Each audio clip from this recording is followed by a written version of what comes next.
प्रिय विद्यार्थी मित्रांनो, मी दीपाली कुलकर्णी देशमुख माझ्या विंग्स ऑफ फिजिक्स या चॅनलमध्ये आपल्या सगळ्यांचं मनपूर्वक स्वागत करते।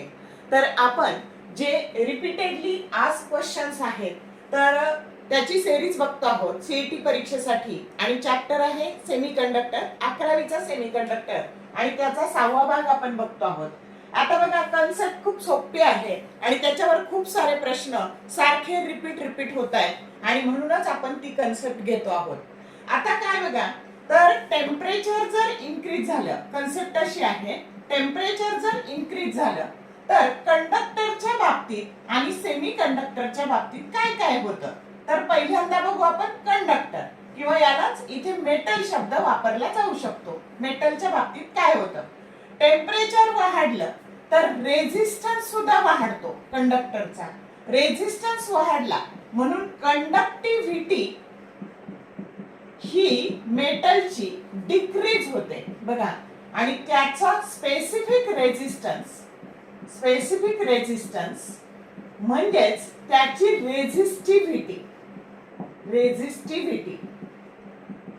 रेझिस्टिव्हिटी ही इन्क्रीज होते। समजलं का? आता सेमीकंडक्टरच्या बाबतीत, मग आता सेमीकंडक्टर इथे शब्द वापरलेला असतो सिलिकॉन किंवा जर्मेनियम, सिलिकॉन किंवा जर्मेनियम, सिलिकॉन किंवा जर्मेनियम। मग आता बघा, याचं काय होतं, तर टेम्परेचर जर वाढलं तर रेझिस्टन्स हा डिक्रीज होतो। रेझिस्टन्स डिक्रीज झाल्यामुळे कंडक्टिव्हिटी ही इन्क्रीज होते आणि स्पेसिफिक रेझिस्टन्स म्हणजेच रेझिस्टिव्हिटी ही डिक्रीज होते। आणि बघा, एवढ्या छोट्याशा कन्सेप्टवर खूप सारे प्रश्न विचारले जातात, कधी टेम्परेचर इन्क्रीज करतील, कधी डिक्रीज करतील, पण एक तुमची कन्सेप्ट फिक्स असेल की मेटलच्या बाबतीत टेम्परेचर वाढलं रेझिस्टन्स वाढतो, कंडक्टिव्हिटी डिक्रीज होते आणि स्पेसिफिक रेझिस्टन्स इन्क्रीज होतो।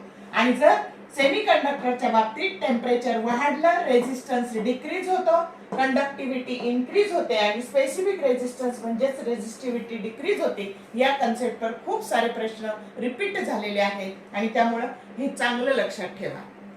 आता आपण प्रश्न बघूयात। आता हा पहिला प्रश्न बघा, जो सीईटी 2021 आणि 2025 ला आलाय। By increasing the temperature the specific resistance of a conductor and a semiconductor respectively. Option A increases, B decreases, C increases and D decreases. आता टेम्परेचर इन्क्रीज केलंय आणि स्पेसिफिक रेझिस्टन्स तुम्हाला कंडक्टरचा आणि सेमीकंडक्टरचा विचारलाय। आता कंडक्टरचा काय होणार आहे, इन्क्रीज होणार आहे आणि सेमीकंडक्टरचा डिक्रीज होणार आहे, म्हणजे करेक्ट ऑप्शन काय आहे तुमचा सी आहे। समजलं का? हा प्रश्न सीईटी 2021 आणि 2023 ला विचारलाय।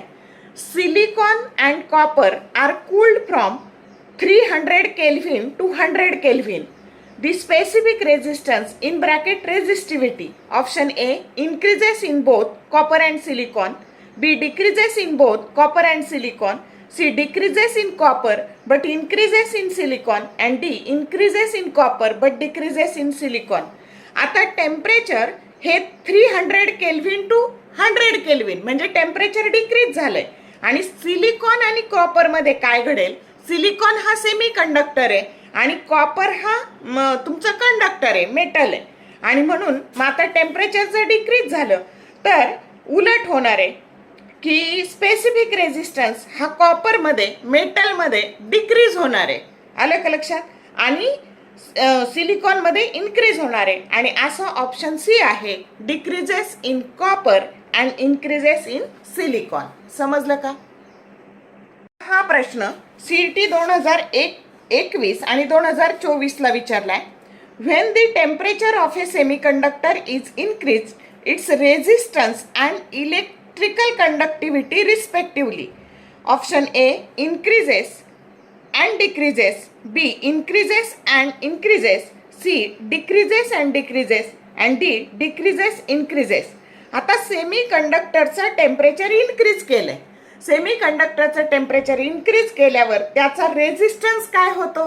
त्याचा रेझिस्टन्स डिक्रीज होतो आणि त्याची इलेक्ट्रिकल कंडक्टिव्हिटी ही काय होते? इन्क्रीज होते. म्हणजे करेक्ट ऑप्शन पहिलं येणार डिक्रीजेस आणि मग इन्क्रीजेस. डिक्रीजेस आणि इन्क्रीजेस वाला जो ऑप्शन आहे तो डी आहे आणि म्हणून करेक्ट ऑप्शन डी आहे. आता हा प्रश्न सीईटी 2025 ला आलाय. When the temperature of a semiconductor and metal is increased their electrical conductivity respectively. आता आपल्याला कंडक्टिव्हिटी विचारली आहे आणि आधी कोण दिलंय? सेमी कंडक्टर आणि मग दिलंय मेटल. आता option A increases increases, B decreases decreases, C increases decreases and D decreases increases. तर आता बघा, आपल्याला टेम्परेचर वाढलं की सेमी कंडक्टरची कंडक्टिव्हिटी ही काय होते? इन्क्रीज होते आणि कंडक्टरची काय होते? डिक्रीज होते आणि म्हणून करेक्ट ऑप्शन काय येणार आहे? तुमचा सी येणार आहे. समजलं का? तर कशा प्रकारे प्रश्न नुसत्या कंडक्टिव्हिटी आणि सेमी कंडक्टरवर विचारले आहेत ते. तर बघा, आजच्या या भागात आपण टेम्परेचरचा रेझिस्टन्सवर, कंडक्टिव्हिटीवर आणि स्पेसिफिक रेझिस्टन्स म्हणजे रेझिस्टिव्हिटीवर मेटलच्या बाबतीत म्हणजेच कंडक्टरच्या बाबतीत आणि सेमी कंडक्टरच्या बाबतीत काय इफेक्ट होतो हे सगळं पाहिलं. नीट लक्षात ठेवा आणि एवढंच जरी तुम्ही लक्षात ठेवलं तर कसाही प्रश्न येऊ द्या, तुम्हाला प्रश्नाचं उत्तर लिहिता येतं. जर व्हिडिओ आवडला लाईक करा, शेअर करा, कमेंट करा. कमेंट करायला कंजूसी करू नका. All the best for your study and thank you for watching this video.